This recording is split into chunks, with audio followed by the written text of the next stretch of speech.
नमस्कार मित्रों, जय श्री कृष्णा, जय श्री राम, हरि ओम। आपका स्वागत है वेदवाणी पर। आज का विषय बहुत गहरा है और शायद थोड़ा चौंकाने वाला भी। क्या आपके साथ ऐसा होता है कि पैसा आता है लेकिन टिकता नहीं?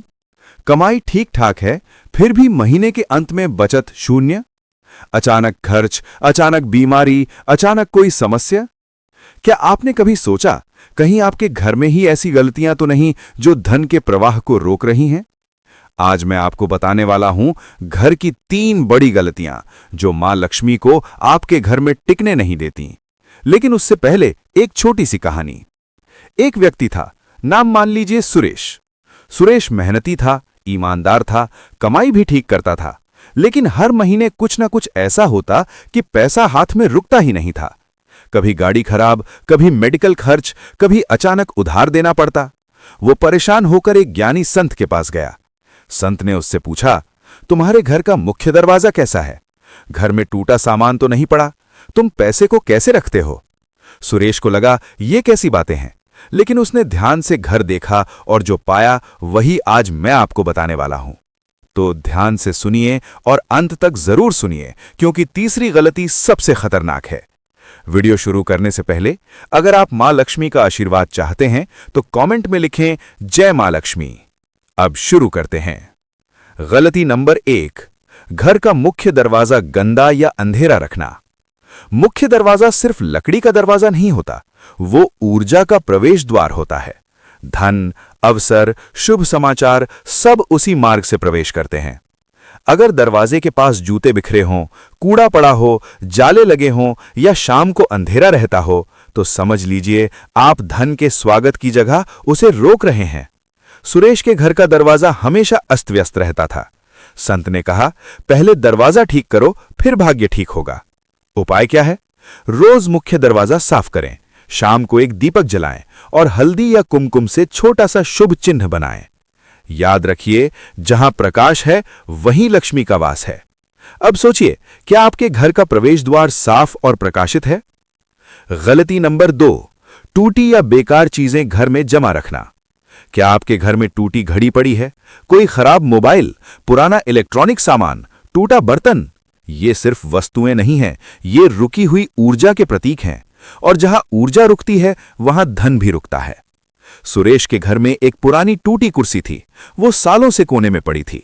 संत ने कहा, जब तक ये टूटी कुर्सी है तुम्हारे जीवन की कुर्सी भी अस्थिर रहेगी। उसने घर साफ किया, बेकार चीजें दान की, टूटी वस्तुएं हटाईं, और आश्चर्य की बात, धीरे धीरे उसके जीवन में स्थिरता आने लगी। आप भी खुद से पूछिए, क्या आपके घर में कोई ऐसी चीज है जो सिर्फ जगह घेर रही है और ऊर्जा रोक रही है? आज ही 7 दिन का नियम बनाइए। हर दिन घर का एक कोना साफ कीजिए, दान कीजिए, हटाइए, हल्का कीजिए। धन हल्के और स्वच्छ स्थान पर ही टिकता है। अब आती है गलती नंबर 3, पैसे का अपमान करना। यह सबसे बड़ी गलती है। क्या आप नोटों को मुड़ा तोड़ा रखते हैं? क्या पर्स गंदा है? क्या कभी आपने पैसे को फेंक कर दिया है? याद रखिए, धन सिर्फ कागज नहीं है, वो ऊर्जा है, और ऊर्जा सम्मान चाहती है। सुरेश का पर्स पुराना और फटा हुआ था, नोट मुड़े हुए, सिक्के इधर उधर। संत ने कहा, लक्ष्मी वहां नहीं टिकती जहां उनका अपमान होता है। उसने नया साफ पर्स लिया, नोट सीधे रखे। शुक्रवार को पर्स में एक छोटा पीला कागज रखा और हर दिन मन में एक मंत्र बोला, ओम श्रीम महालक्ष्म्याई नमः। धीरे धीरे उसका दृष्टिकोण बदला, और जब दृष्टिकोण बदला तो परिस्थितियां भी बदलने लगीं। अब आप सोचिए, क्या आप धन का सम्मान करते हैं? दोस्तों, धन सिर्फ मेहनत से नहीं आता, धन ऊर्जा से आता है। अगर घर में स्वच्छता है, प्रकाश है, सम्मान है, तो धन रुकता है। लेकिन अगर गंदगी है, रुकी वस्तुएं हैं और अनादर है, तो धन आता भी है तो ठहरता नहीं। आज आपने 3 बातें सीखीं।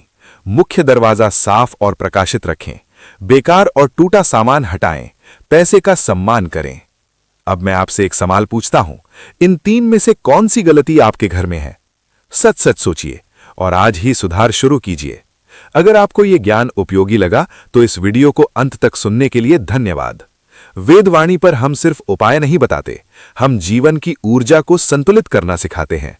अगले वीडियो में हम बात करेंगे घर में धन को आकर्षित करने वाले 5 शुभ संकेत। तब तक स्वच्छता रखें, सम्मान रखें और मन में विश्वास रखें। जय श्री कृष्णा, जय श्री राम, हरि ओम।